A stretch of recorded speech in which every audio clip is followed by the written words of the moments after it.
Welcome, everyone. Thank you for joining our webinar today on exhaust ventilation system energy conservation measures for savings.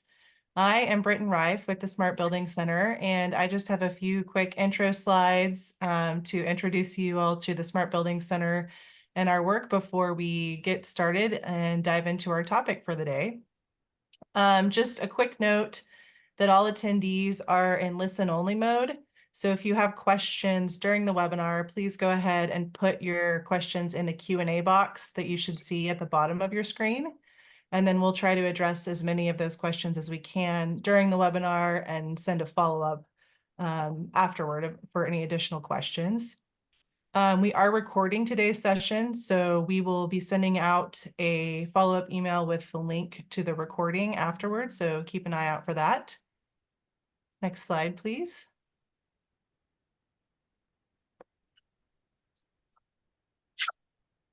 As I said, I just want to quickly share a little background about the Smart Building Center and our programs and resources. The Smart Building Center is an industry innovation center in Seattle, located at the Pacific Tower in Beacon Hill, which that's our building shown there in the photo. And we work to accelerate the adoption and commercialization of smart building technologies and practices through education and demonstration. And we accomplish that through these three main pillars: delivering training programs to educate the building workforce of the future, enabling industry-leading demonstration projects, and connecting the industry through hosting and participating in events. The Smart Building Center works with a network of industry partners to deliver our programming, and I'd like to recognize Aeroseal as one of our industry partners and thank them for presenting this webinar today. I will quickly touch on our flagship training program, the Building Operator Certification Program, on the next slide, but wanted to highlight that our annual conference, the Smart Buildings Exchange, will be held August 27th through 29th this year, and we'll have 2 days of virtual conference sessions on the first 2 days, and then we'll convene everyone together in person in Seattle on the final day, August 29th. So you can learn more about our programs and events at the website shown below there, and I'll put that in the chat. And if you are interested, you can subscribe to our blog to learn more and stay up to date on upcoming webinars, events, and other resources. Next slide, please. So the Building Operator Certification Program, which some of you may be familiar with already, but I just wanted to quickly highlight that we have 3 levels of training. Actually, shown here are our level 1 and level 2 courses. Those are our core courses under each level, which focus on building system maintenance and improving operational performance. We also have a fundamentals level that's entry level, and it's a good course for those who are new to the field or looking to establish a solid foundational understanding of energy efficiency in building systems. So again, you can learn more at that link there that I'll also put in the chat. Next slide, please. And lastly, I just wanted to highlight our 2024 technical webinar series, which begins next Wednesday with the webinar on the versatile applications of building automation systems. I can put that link in the chat as well. And you can find more information about our live and recorded webinars that cover topics including HVAC systems, smart building technologies, water efficiency, lighting, indoor environmental quality, and more. Next slide, please. And now I am happy to hand it over to our moderator, Kevin Smith with Aeroseal, to kick off our presentation today. All right, thanks, Britton, and thanks everyone for joining us. I'm lucky enough to be here in Seattle, and I know the folks at the Smart Building Center well, and they do a great job, and we're very excited to be a sponsor, partner of them, and also be in this webinar. I've been involved in the energy efficiency world and market for almost 20 years now, covering industrial energy efficiency, lighting, and HVAC solutions, also renewable and biofuels. So we're very excited to be talking about this topic. And Tom Holmes, the speaker, is going to go deep on a very unique and very powerful application of the Aeroseal duct sealing technology. So it's my pleasure to introduce him. Tom has got 25 years of experience in building performance, IAQ, energy efficiency. He's done design and actual in-field installation using the Aeroseal technology and other technologies. He's just got a vast array of experience, knowledge, and he's going to be talking about again this very sort of special application of it. He's been at this again for over 20 years. He's based in the Northeast. His primary focus now is Boston and New York, so they have a great opportunity to save energy. And I think the lessons he's learned will be very valuable to everyone, can be applied anywhere in the country. So with that, I'll turn it over to Tom, and we'll be monitoring questions in the chat. Any questions you have, put them into the chat. If they're really critical, we might stop and address them. Otherwise, we'll be compiling them and answering them all and working with the smart building city to send out any questions. So thanks so much, everyone. Today, hello, I'm Tom Holmes, and as Kevin so kindly introduced me, I have been fooling around with this stuff for quite a while. Today, what we're going to focus on is exhaust ventilation as an energy saving and building performance improvement. Most of the material we're talking about today is kind of centered on high-rise multifamily, but there are tremendous opportunities for optimizing ventilation systems in commercial and industrial applications as well. So what we're talking about here with multifamily buildings is that central ventilation systems are a really vital building system that's been often very much neglected. Nobody would allow the stairwells to have no lighting in them. No one would allow the hot water to not work. But people will allow their building ventilation systems to operate either very ineffectively or very inefficiently, and very often both. And so what we look at is that there's some recent code changes, recent meaning 2008. Good heavens, that was a while ago. These code changes, though, affecting buildings that were built before there, and some even since then, can allow us to reduce exhaust flows or optimize exhaust flows, but only when we can really deliver the performance to all spaces in the building. And so that's what we're going to look at today.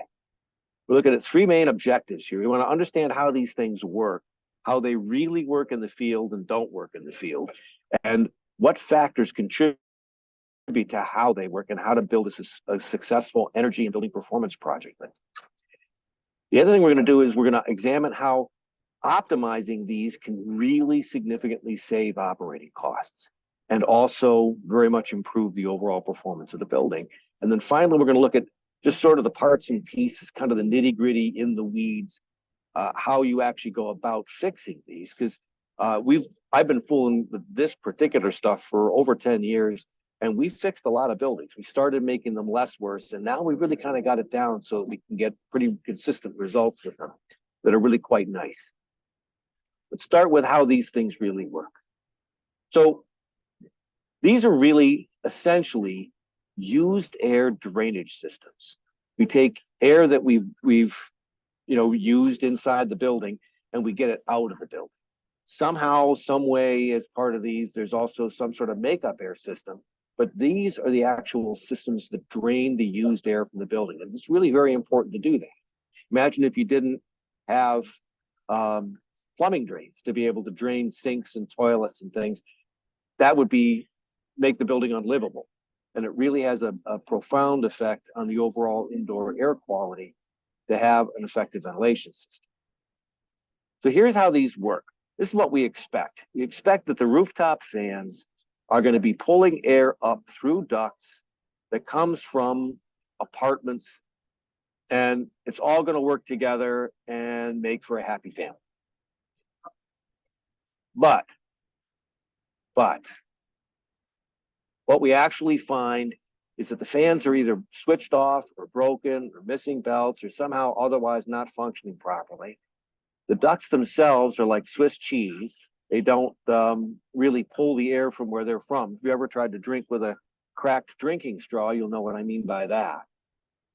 Sometimes there's blockages or just the overall performance. You get some places that are grossly over ventilated, some places that are under ventilated, some places where they're even actually reverse ventilated.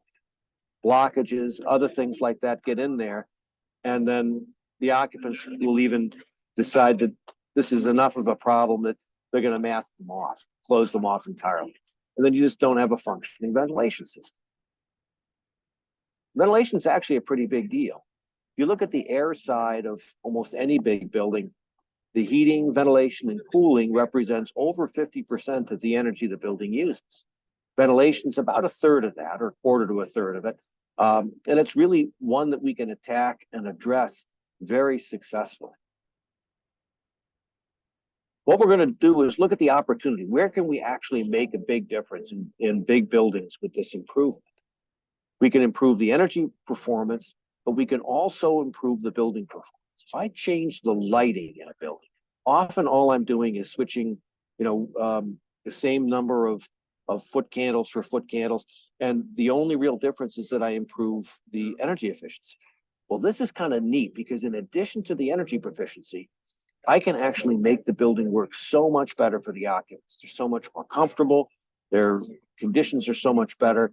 And we can actually make the building much more sustainable by doing this and save energy while we're doing it. Look at the energy performance side of it first. How do we optimize these buildings so that we can really make them work properly?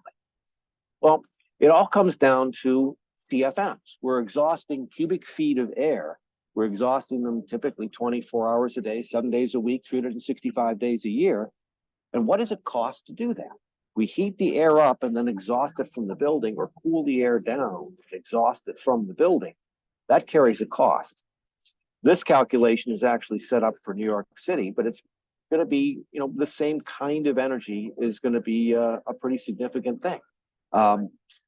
In New York, if I got a hydronically heated gas fired boiler, and I've got some sort of a central electric chiller, it's about $3.50 per CFM per year. Well, that's not a lot of money, I guess, but CFM is not a lot of air either. So what does that translate to? If you look at the pre-building energy code, kitchens in multifamily buildings had 100 CFM exhaust requirement. Under the new code, I can actually reduce that down to 25, but code just means that it's not against the law. What I recommend is typically 40 CFMs for a kitchen. Under the old code, 50 CFMs per bathroom. Now can be 20. I recommend about 35. So I can pretty much take 150 CFMs in a typical apartment and turn it to 75 CFMs. That's 75 times $3 or $4. That's several $100s a year in energy savings that I can achieve. Well, how can you do that and then still make the ventilation work effectively? We'll talk about that in just a minute. But right now, I want to talk about how much does it really cost depending upon how the building is heated and cooled. Natural gas is typically the least expensive way in this country to do it.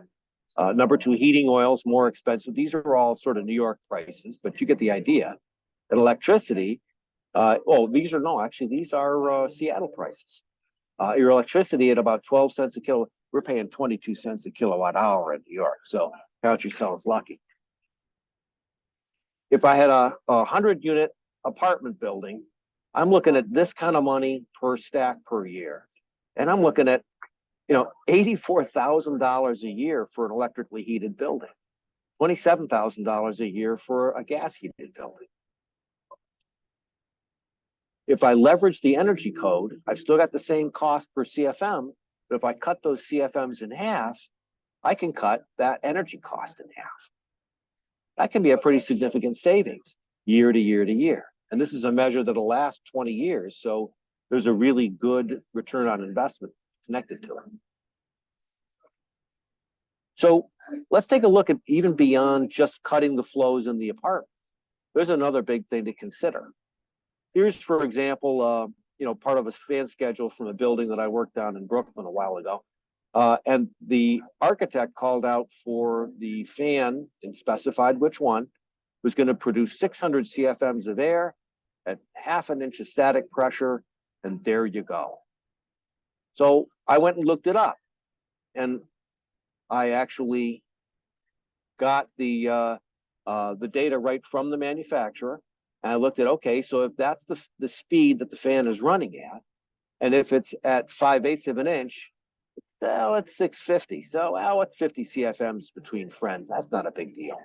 But then I went up and I actually measured how much static pressure I really had coming out of those fans, because that ductwork that I was working with was pretty leaky.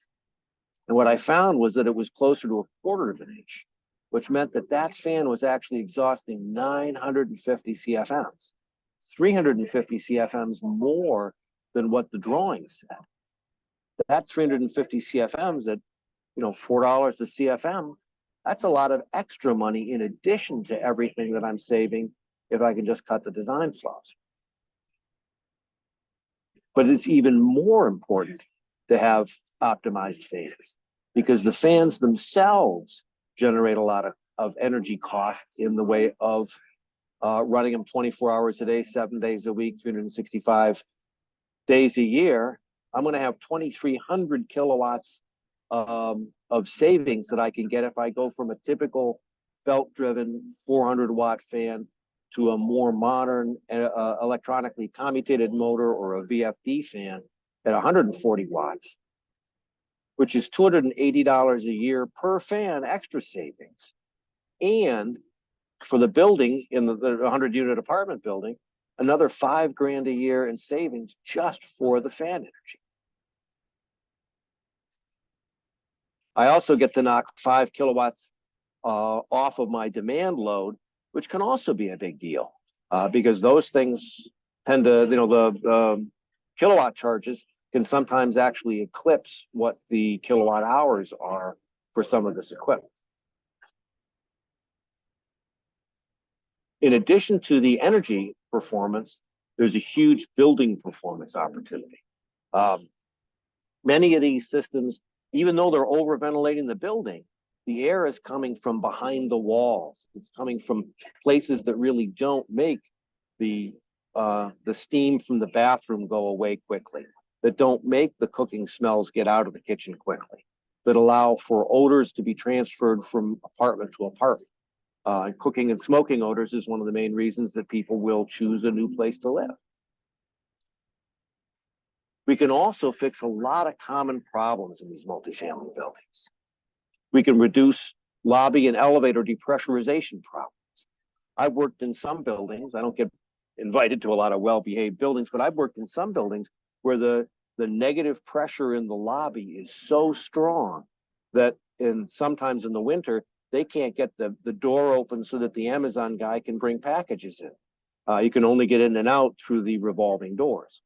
I've even seen elevators become disabled because the air rushing up through the or from the elevator shaft causes the doors to think that there's actually somebody in the way, and it'll disable the elevators. We also see a lot of cooking and smoking odor transfers.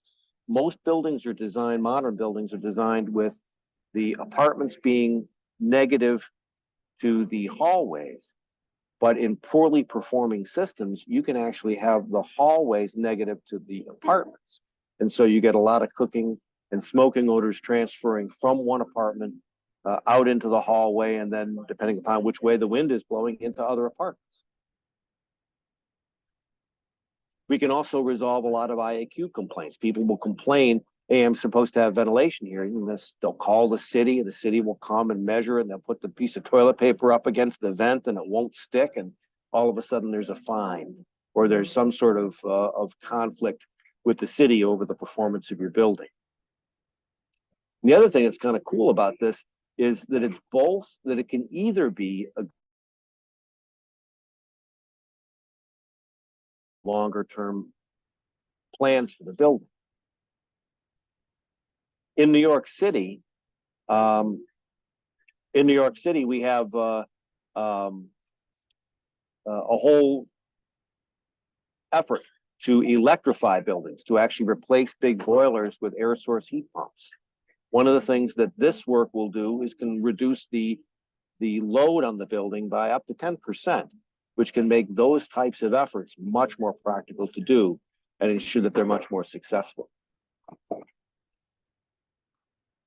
There's also a lot of benefits. Most heating and cooling, or most heating systems for sure, and many cooling systems in buildings are paid for by the building. And so we can significantly reduce those costs, reduce the operating costs for the building. It also cuts greenhouse gas emissions, which is becoming even a bigger thing in many places than the actual energy savings itself. And these are proven solutions. I'm active in the Northeast, so some of these are utilities in the Northeast, but our remedy is considered to be a very proven, a very reliable energy improvement, and is accepted by all the utilities for the available incentives.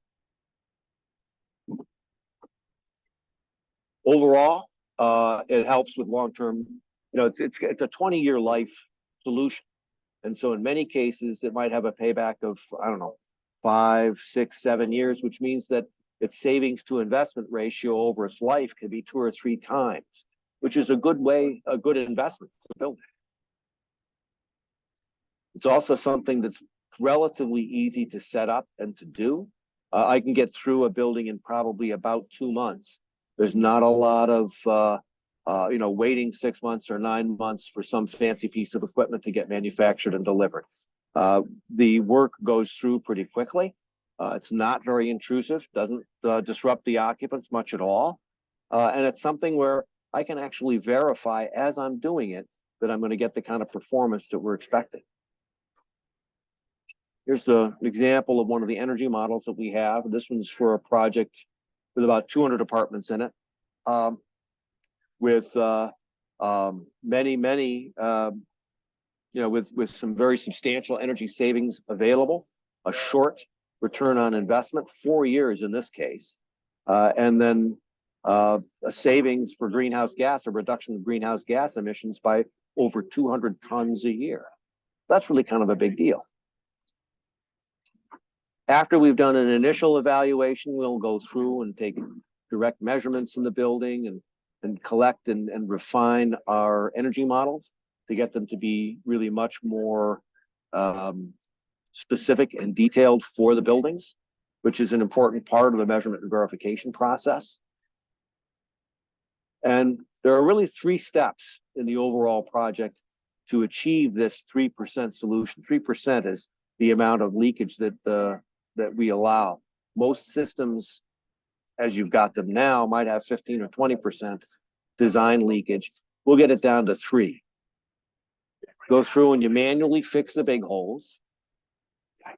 And then there are remote mastic and remote sealing application tools that you can do to seal the medium gaps. And then we use our proprietary Aeroseal process to seal all the way down to about 3% of the design floor, 2% or 1%, as low as we can go. But 3% is really kind of the tipping point for these. And here's one of the things that's so cool about the Aeroseal process. It's really open book commissioning. So unlike many things where you might test this one or test that one, test 10%, test 20%, we're actually testing every single system as we do it and watching in real time until we're sure that we've achieved the results we set out to achieve. So what is Aeroseal? So that's our cool little trick process. I can seal holes up to about 1/4 inch. The material lasts for years. It was developed by Berkeley Labs over 30 years ago. So it's proven and it's been in use for that long. No off-gassing or other challenges with using. It's actually UL certified for use inside ductwork. We can install it. The key is I can install it into existing buildings without having to rip walls down and dig at the ductwork itself. I can seal it right from a rooftop like this, or from wherever. Just go down. I block off all the intentional penetrations, pressurize the ducts, seal it with our patented process, which puts an aerosolized sealant into the ducts, finds every gap, crack, and hole, and seals them. And then while it's happening, I actually measure and watch in real time as the leakage goes down and down and down to where I'm satisfied with what's going on. This report is produced every time I make a seal. And this report will show me exactly what my starting leakage was, what my ending leakage was, and whether or not I met the requirements that I was looking for. Many buildings are built using SMACNA standards. That's the Sheet Metal Manufacturers Association. They'll set standards for how leaky ductwork should be, and they're good standards. But for a lot of the high performance buildings that are being built today, the new construction, and for high performance retrofits, like what we're talking about here, the SMACNA standards maybe don't quite meet what we need. These systems are often pretty low pressure, because if you put a lot of high pressure in them, they make too much noise. And what we'll see is, this is a good example. I got a 2,500 square foot piece section of ductwork, or a total of 5,000 square feet of ductwork, that is got 25 vents to 35 CFMs, right? We're trying to reduce exhaust flows. So if I use the SMACNA standards, look how much leakage I allow. Look what percentage of my 800 CFMs of design I'm allowing. But what we do is we use the 3% solution. So I'll use a 3% solution. And so I'll only have 26 CFMs. That's less than one vent's worth of loss. So it's a whole lot easier to manage the performance of the fans on the roof. It's a whole lot easier to get self-balancing flow regulators and get the whole system to work the way it's meant to. Our last section here, I want to look at what the sort of the parts and pieces are that go into doing this. Only a few, but each one is just as important as the others. The first is the vent damper. One on the left is the typical one that you might see in an existing system. The one on the right is a self-regulating vent damper. So that little lip that you see in the middle there will actually go up and down and flow up and down by itself in order to be able to modulate and maintain a consistent amount of flow, even when the occupants in the will open a window or the pressures in the apartment change. So the whole building becomes self-balancing. There's several different people who make them, and they're different. They have different little styles, and there's some advantages and disadvantages to each one. I've used all of them on jobs, and they all work really just great. This gives you an idea. This is the self-balancing flow damper. That's the first key component. Yeah. The second is that you have to make sure that you've sealed all the parts. This is a fairly common type of installation. Now, it's, of course, I picked a pretty egregious one, but they all have these kinds of leaks around the duct. So I've got my sheet metal duct, and somebody cut the sheetrock wall out. There's a grill over the front of it. You can see where the little mark for the grill was. But those gaps around there actually compete with the flow from the apartment. So I'll short cycle. The air will get sucked in from behind the walls. That's why it's all dark like that, because that's the dust getting pulled into the exhaust system rather than it coming from the apartment. This picture that you see on the backside, that's often what it looks like going into a chase or going into a space behind a wall, like a lot of these are in wet walls and bathrooms. And so those gaps can actually be a really big source of leakage and rob performance from the actual system itself.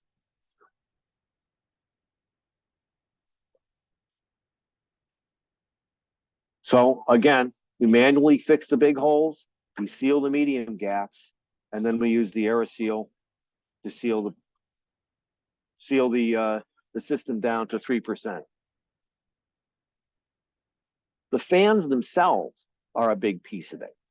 Many existing fans are older belt-driven fans that are don't operate particularly efficient. ECM, or electronically commutated fans, will allow you to actually dial in the same, well, electronically commutated as one VFD, put them on a variable frequency drive. Because if we can reduce the frequency, or we can reduce the speed of the fan from its 100% rating, we can substantially reduce the amount of energy that the fan itself is going to use and optimize things. So here's how I test this. I put a tachometer on to measure the speed of the fan, and then I use a manometer to measure the static pressure.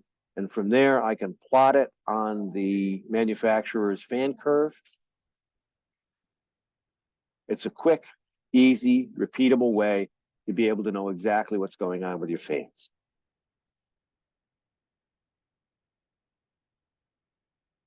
And you're going to need to measure inside the apartments. And when you're measuring the airflow for any of this stuff, these are passive systems. You have to make sure that your windows and doors are closed. You need to make sure that the windows and doors in the other apartments on the floor are closed. Make sure that the fans are operating properly. If there are any filters or anything like that going on, that those are clean. You need to get a good seal around what you're measuring. And your mileage may vary depending upon whether it's summer or winter conditions. Imagine trying to measure the effectiveness of a boiler with all the windows open in the building. Of course, it's going to behave very differently than if you have the windows closed. High winds, open windows, even adjacent units, those will all change. This is just a funny little chart. Actually, the Beaufort wind scale is used with sailing, but it applies pretty well here. You can kind of get a sense of what the feet per minute flow is. And when you look at that, a 20-mile-an-hour breeze can actually change the operating range by up to a third of how a vent is operating. So whether it's a fixed point vent or whether it's a constant air regulator vent, these are all operating pretty much in the 50 to 200 Pascal range, or just a little under an inch of water column. And so those types of factors can have a profound effect on how they work. And that is the gist of this part of the presentation. Thank you very much. Kevin? Yeah, Tom, there was one question in the chat, which you might be able to answer quickly. Someone asked if there are rectangular constant air regulator dampers. Have you seen those, or you come across those? Nope, all the ones I've seen around. But what you do, all you do is you take that unit and they make plates for them, rectangular plates with a round hole in the middle, and you just pop it into that rectangular plate. That's the most common application for them. Great. Well, thanks.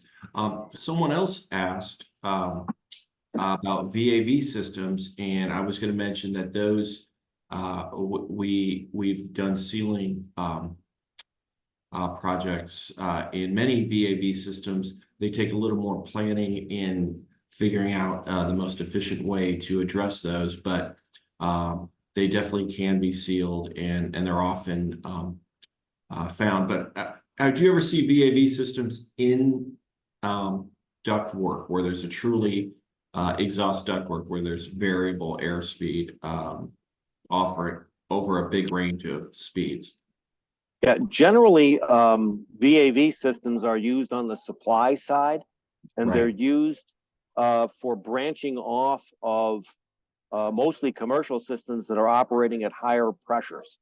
So you'd have a high side of the VAV box and a low side. The high side might be 2 to 4 inches in pressure, which is just a lot of pressure. And then the VAV box essentially is kind of a gate that lets some air through it that then goes out into a bigger space again, so that you would distribute into offices, or you would distribute into a space that would then be a lower pressure that would be a little quieter, that would allow you to also control the flow, so that you'll see in a lecture hall or in a meeting room, you can vary how much airflow is going into it, depending upon how many people are in that occupancy. But that's how VAV boxes are typically working. Most exhaust systems are just basically they're drainage systems. They're used air drain systems, and so the entire system, it typically operates more or less at one pressure. And now the further you are from where the fan is, the pressure is going to be different than it is closer. And that's actually one of the reasons that the constant air regulators that we use become so important, because they adjust for that, and they adjust for the pressure dynamics in the building all by themselves. Yeah, well said. And I think it's safe to say that commercial buildings, each one of them can have very unique and a lot of idiosyncrasies. And we've had successful projects in all of them. But the more complicated and larger the building, the more work on the front end leads to better projects and solutions on the back end. Oh, absolutely. Absolutely. So those were a couple questions, which are great, that we got from the crowd in the chat.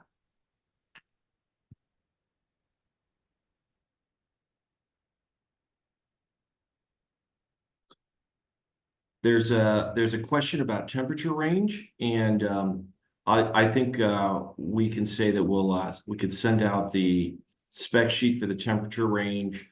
There are some limits on the high side, so you definitely, if you have specialty high temperature applications, we definitely would want to look at that, and we have an engineering team to look at that. But we definitely have a sort of normal operating range. We do have a high temperature sealant. It's not probably what a lot of industrial applications would call high temp, but we can get folks that info with our typical applications are going to be for use in air transport. So those are typically going to be up to 120 to 140, maybe 160 degree temperatures. I mean, those would be the temperatures coming off of a typical furnace. If you have temperatures that are above about 200 degrees, or if you have industrial exhaust systems that are exhausting highly caustic or acidic gases, then those definitely would need to be evaluated for effectiveness. The Aeroseal process is not appropriate for flue gases. I would not use it in a chimney, for example, or a B vent or something like that. Mostly because of the caustic nature of the condensates that might come into contact. The materials in the flue gases are caustic enough that can cause some problems for us. I also wouldn't do. I've had some applications where people wanted to use it with the nozzle side or the outflow side of an inline fan used for like spray painting and things like that. Again, the chemicals in something like a spray paint, the lacquers and the other solvents could potentially interact. So for those specialty applications, if you do consult, yes, we do have some really good engineers on staff who'd be able to determine whether something's appropriate or not. Yeah, and I would invite anyone who has some very specific questions to either could contact myself or Tom, or just through the Aerosol website. We've got our emails up there. Always happy to dive in and solve a problem for someone. There's a quick question on quoting, and I'd say the answer is both. They asked about how we price things. We can give estimates, but as anybody else, any other type of product or solution, the more info we can get and the more detailed we get, the more it goes from an estimate to an actual firm quote. So there's a process there. So thanks for that, Annette.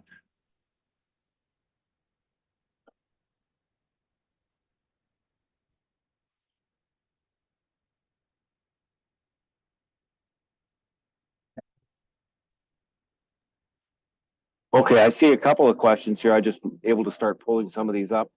What would be the best way to control a commercial kitchen exhaust with a constant airflow?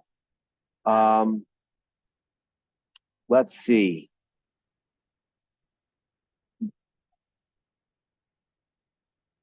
Most commercial kitchen exhaust systems, a lot of that kind of, in my experience, a lot of those get controlled at the fan with controls on the fans that speed them up or slow them down.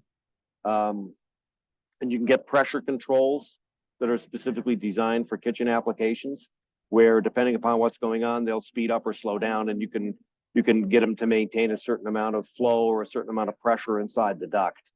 Those are the best ways that I've seen to do it. You could potentially do it with some of the constant air regulators, not necessarily the ones that I was showing you, but there are a few that are more industrial in application.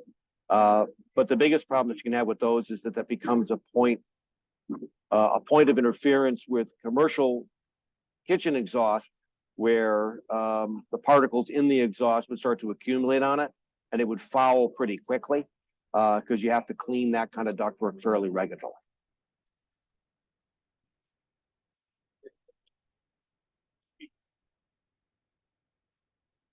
Duct heat detector that drives a VFD. Yeah. Yeah, I think that's somebody's answer is that's a good answer.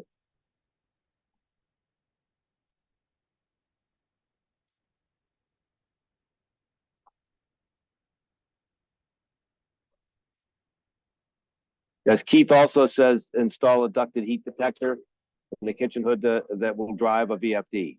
Yes, that's similar to what I was talking about. Yep.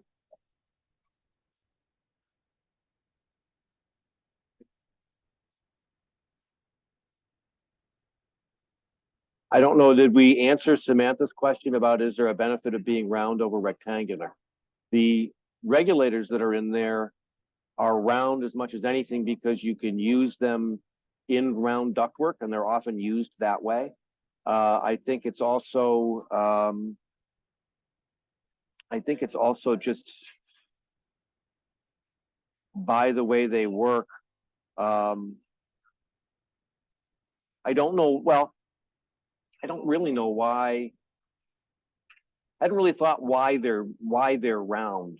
But I can make a round one work inside a rectangular space as easily as I can make a rectangular, or more easily than I can make a rectangular one work in a round space.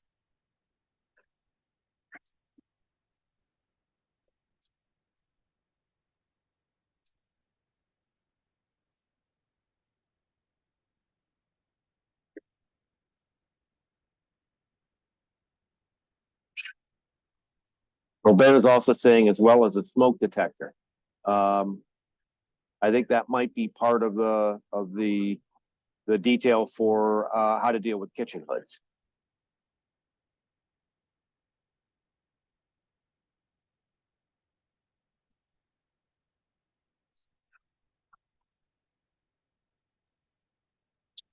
All right, well, we still have about 15 minutes in our allotted time. So people, if you still have questions, go ahead and put them in the Q&A box.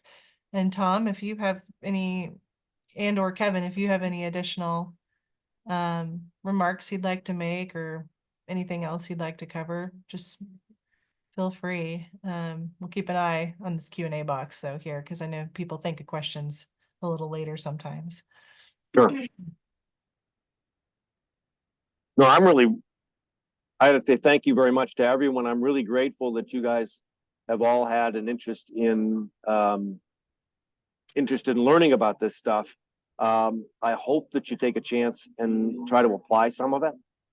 There's a lot that there's a lot of energy to be saved and a lot of buildings to be fixed. I started fooling with this stuff as much as anything, just for more the building performance side of it, and the energy savings side of it was just sort of a happy circumstance or happy consequence, if you will, sort of a way to help people to justify doing it. And even today, a lot of the work I'm doing is really about making the buildings work better, because I think that's, as we go forward, that's really very important. You know, in New York City was hit really badly with the whole COVID pandemic early on. And one of the worst areas that were hit, or many of the worst areas that were hit, were in big buildings where they had poor ventilation, and you had a lot of air from one apartment moving to another apartment, and nobody could really escape. And the more we can do to make our indoor environment healthier and safer, I think the better off we all are. Absolutely. Thank you, Tom. And thanks again so much for presenting on this topic today. As you can see, there's a lot of interest from our audience, and it fits right into the curriculum that we cover in the BOC training. And yeah, we just really appreciate it. And I think that people can take note of your contact info in case they have additional follow-up comments and questions. And as I've said, oh, we've got some more questions coming in. If you're in the upper, the question from John was, who are the main project managers to talk to about these issues? If you are east of the Mississippi, talk to me. If you're west of the Mississippi, talk to Kevin. Because we can either help you directly, or we can make sure that you get pointed in the right direction. Perfect. And Emmanuel had a question. I just got an update on my HVACs. The contractors installed VFDs to control the speed of the fans. That's good, but the next question I would have is, number one, it's two questions. Oh, the VFDs burned out 2 motors. Okay. They absolutely should not have. And if they had been connected and wired as I've seen them, all of the ones that I've ever done then they don't burn motors out. So that's a really good question to ask your HVAC contractor, because it shouldn't be, VFDs should not be burning motors out. And VFDs should not be running at 100% all the time either. If you have a VFD that's running at 100%, then there's stuff that's connected to that system that isn't working the way it needs to. Ideally, you want to have a VFD. Basically, we're moving air, but it's a pumping system, right? So if you guys are used to working in buildings, if you were to put a fluid pump in, a fluid pump, a pump for water, you would want to make sure that you chose a pump that would have some head to it, right? Some maybe 20% capacity above what you were shooting for. And it's the same thing with these systems.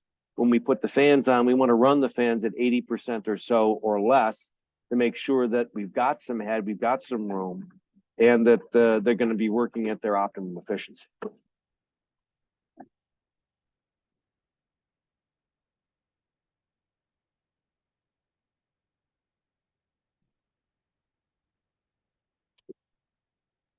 Yeah, Britton, I think you have the great makings for a topic on VFD and air handler and motor selection. I think so. As you can tell, that's a hot topic, no pun intended, but definitely I think what it kind of shows is that there's a lot of complexity to an HVAC system, and if you can eliminate one variable, which is leaky ducts, you go a long way into getting performance and energy efficiency. And I think that's kind of what we're all hoping for.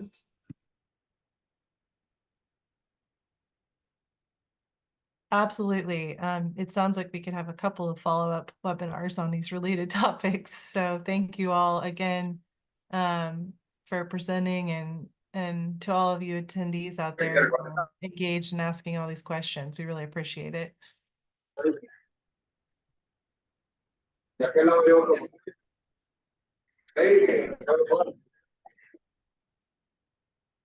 Yeah, and Tom and Kevin, it looks like John was asking for clarification about who within a building, whether it's the Oh, I building see. owner, engineers, or HVAC contractors to try to start this conversation with, I think. The It's first real, yeah, people, all of them really, in a way. Yeah. Depends on where you are, you know, who has the influence and where you are in evaluating the building. You know, where you are in sort of the process of evaluating the performance of a building. So sorry, go ahead, Tom. oh no, it's just the building owner. I talked to building owners about the energy that they can save, the money that they can save, and the operating costs they can reduce, and the complaints they can eliminate.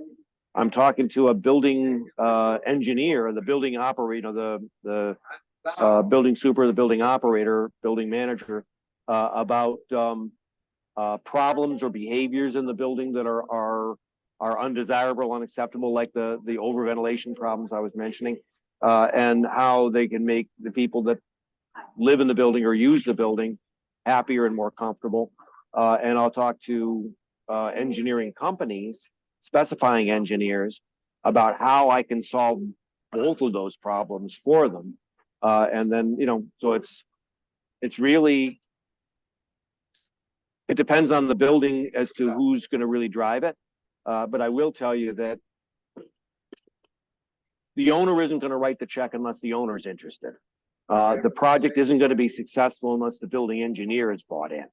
You know, it's kind of like how many psychiatrists does it take to change a light bulb? And the answer is only one, but the light bulb's got to want to change.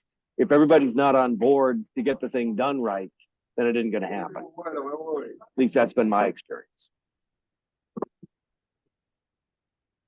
Tyler had a question also about Aeroseal be looked at as a consultant or subcontractor to complete an EF ventilation improvement.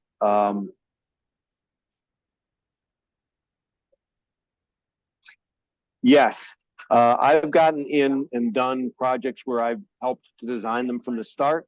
I've also done a lot of them that I call Hail Mary jobs, where the work all gets done and then nothing works properly, and then they got to come in and try to figure out how to fix it. I've done both of those. I will tell you that being in them from the beginning is a whole lot easier, and for the building is usually a whole lot less expensive than if you got to come in as a Hail Mary at the end. But I've done both, and I've done it in both new construction and retrofit projects.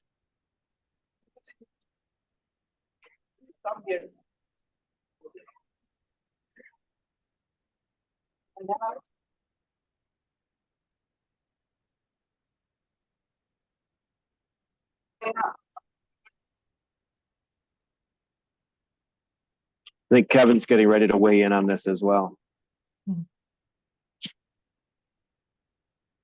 No, you said it perfectly. Thanks, Tom.